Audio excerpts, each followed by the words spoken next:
Hey everybody, it's Jason Blaha here. Now that my obligatory informative videos are done for the day, it's time to talk about current events in the online fitness community, and none other than Eric Kanevsky over at Kanevsky's Fitness has released a video coming clean, breaking news.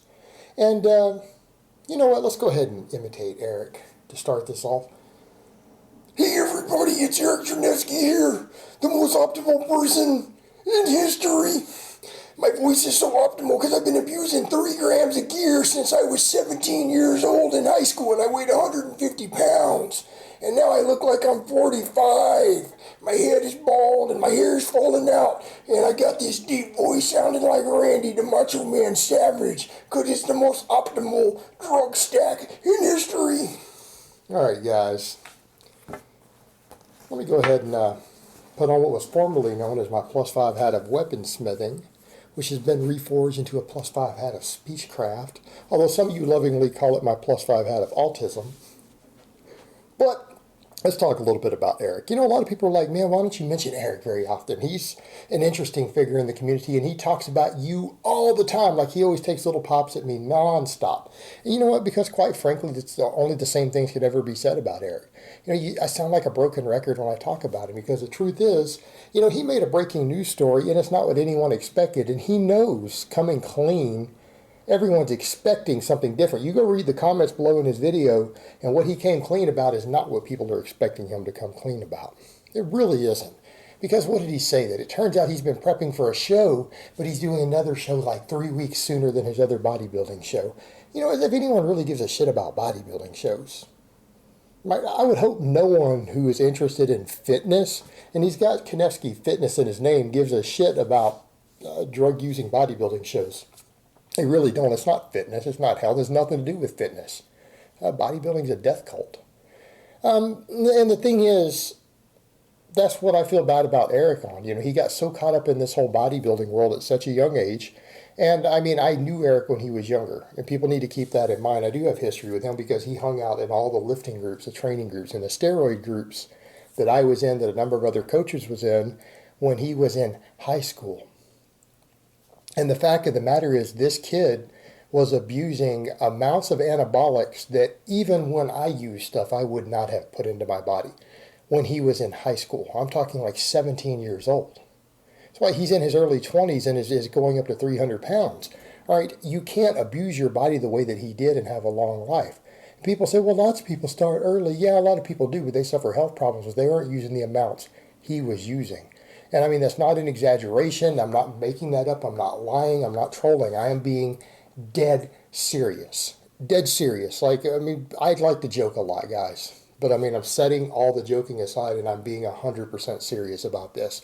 Eric was posting his drug stacks in those groups for I and other coaches and other people to see. Anyone does go ask like John Otis Hollywood, right? The prep coach, John Hollywood, was in those same groups and saw all this stuff, right? A lot of coaches out there saw this stuff. He was popping 2.5, 3 grams before he was even an adult a week. And you guys need to understand what we mean by that. Like, how much is 3 grams? Well, a therapeutic amount of testosterone. Like, if you are producing almost no testosterone as a man, what you put into your body, what's usually prescribed by your doctor for TRT, is like 100 to 125 milligrams. That's an actual replacement dose. That would replace what your body makes normally, like under the care of a medical doctor. So 100 to 125 versus 3,000. That means that as a teenager, before he was even an adult, this kid was putting 25 to 30 times the amount of testosterone in his body that a grown man produces. Literally.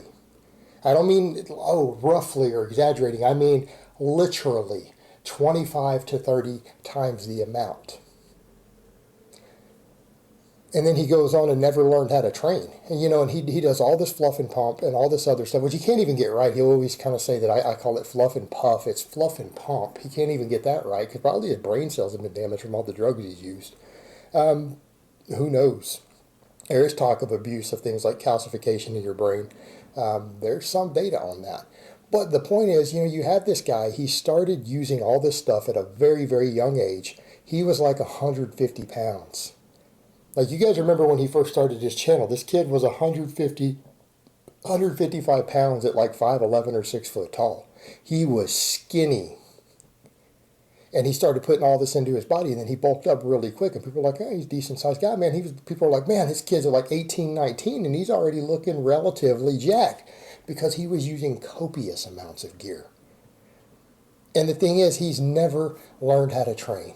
He has no strength, and then when he does try to lift anything heavy, he gets hurt.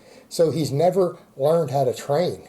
And if you watch the way that he trains still, he wouldn't be able to do anything without gear. And then he makes all the jokes about the grapeseed oil on his biceps and delts. He and his buddy Brandy do. But what they mean is site enhancement, site injections. So, I mean, he can talk about, hey, these are the size of my arms are, but it's a combination of using, who knows what he's been using now. But if he was as a teenager using 3 grams a week, I doubt he's using less than that. Being when he gets up to 300 pounds and things, I doubt that he is. So using 3 grams of gear, putting all this site enhancement into these body parts, I mean, yeah, it's no wonder he's going to have big arm measurements and things, of course. I mean, what would you expect? But he still doesn't know how to train. He isn't strong. He can't lift anything. He can't even perform basic exercises correctly. Like if you guys see him try to barbell squat, he can't even do it correctly. What can he do? What's he going to do? He doesn't even know how to train. And that's the scary part. You know, you've got this guy who's doing it this way, and he's destroying his health, destroying his body. He's going to have a short lifespan. He's caught up in this bodybuilding game, and now he offers coaching services and everything else, but he doesn't even know how to train. He literally doesn't know even the most basic rudimentary training programming concepts. He doesn't even know how to perform the basic exercises. And so what's he going to do for anybody who really and truly is trying to make gains and they're not going to be enhanced? They're not going to put all this stuff into their body. What's he going to be able to teach them? He doesn't know how to train. He has never trained clean. He has no concept. He was using abuse amounts of this stuff when he was a teenager, admittedly. And I mean, I saw it all. I mean, it's one of those where even I was stepping back then going, hey, man, you need to slow it down a notch. You need to slow your roll. It's totally inappropriate to be doing that. But he had his heart set that he was going to go into WWE, that he had a family member, I guess, who was going to get him into it, into the business. And he did all of that, and apparently that didn't work out. And in fact, he even called me on the phone when I made a video years ago calling him out for his abuse. He called me and personally requested that I take that video down, and I took it down because he was trying to get into WWE and he didn't want that publicity out there. And so I was nice about it and I took it down. But then the guys turned around and acted like a dick about all of it. But the truth is, yeah, that was a reality, and the WWE thing didn't work out. Now he's caught up in this whole bodybuilding lifestyle. He's got his own bigorexia because he's been abusing anabolics for so long that now that he's into his 20s, he doesn't know how to do anything without them. And he's got this idea in his head that he has to be, as he puts it, big as fuck, that that's what he has to do. And, you know, quite frankly, it's sad. I mean, I don't really think Eric's a bad person. And, you know, people could say, well, you kind of pick on him a bit. Yeah, because he throws a lot of pop shots at me. And the truth is he really doesn't know what he's doing. But in a way, I feel bad for him because he got caught up into this whole lifestyle at such a young age. And now it's such a part of his identity. And it's almost like there's no turning back for him. There really isn't, because he probably is not going to be able to produce his own testosterone and things because of how soon he started abusing. It's a guy who's going to have to probably be on testosterone for life. He's already built his whole name and his identity around his whole bodybuilding thing. So, you know, what else is he going to do with his life? And it's scary because you look at someone like Dallas McCarver, abusing at a very young age, dropped dead in his mid-20s. Dropped dead in his mid-20s. So, I mean, I look at someone like Eric and I'd see him going down that same path. And the thing is that unfortunately for Eric, he probably doesn't have the genetics for professional bodybuilding on top of it. So he's using the quantities that guys like McCarver were probably using at those ages, and a lot of these massive IFBB pros. But Eric, unfortunately, doesn't have even the genetics to get into the endeavor that he wants to get into. So he's going to suffer the health consequences. He's going to suffer the effects on his body, and he's never really going to make it in that. Now, well, here's what I will say. YouTube is more profitable than professional bodybuilding. Let's be honest here. If you can make it as a fitness YouTuber, you're probably going to make more money than an IFBB pro. Let's just be realistic here. I've seen what they make, and I know what people in YouTube fitness world make. I mean, I do it myself. And there are people who are making 10 times what I make. I know people who make 10 times what I make, literally. And they're doing really well. There are fitness YouTubers who make more than Mr. Olympia does. So, I mean, this is probably a better endeavor for him in the long term, but the thing is, man, he's basically just going to cash in his health. live a very, very short life for what? To be a bodybuilder on YouTube?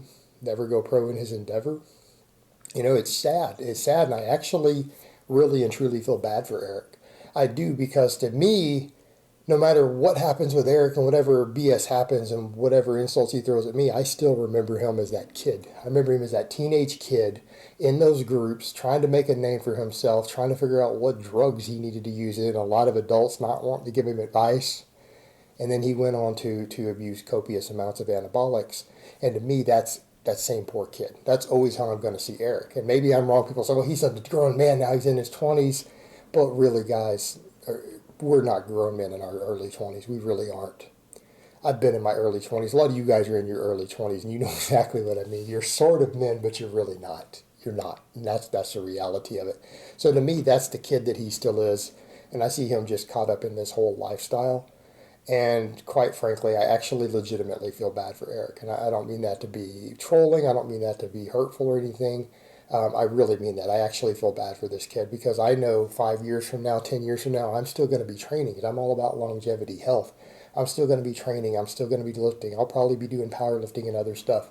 When I get up into my 50s, he's probably not going to be around. He's either going to be so beat up and banged up that he's probably not going to be training anymore, or he's going to suffer serious, serious health effects from all the abuse to his body. And I think it's really unfortunate. It's unfortunate, but it is what it is. And he's not going to listen. When I say this stuff, he'll come into the comments and, he'll be like, oh, I'll be fine. I'm healthy. I'm natural. But the truth is, if he really came clean about everything, he would admit to what he's really been doing. And he's not going to do that, because it's not good for his brand.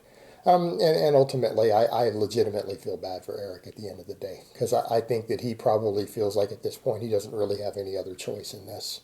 And I think it's unfortunate, because he never actually struck me as a bad person or a bad guy. He really didn't. He's just a misguided kid. All right, guys, but that's really all I have to say on that today. I hope it's been informative, and I will talk to you guys next time.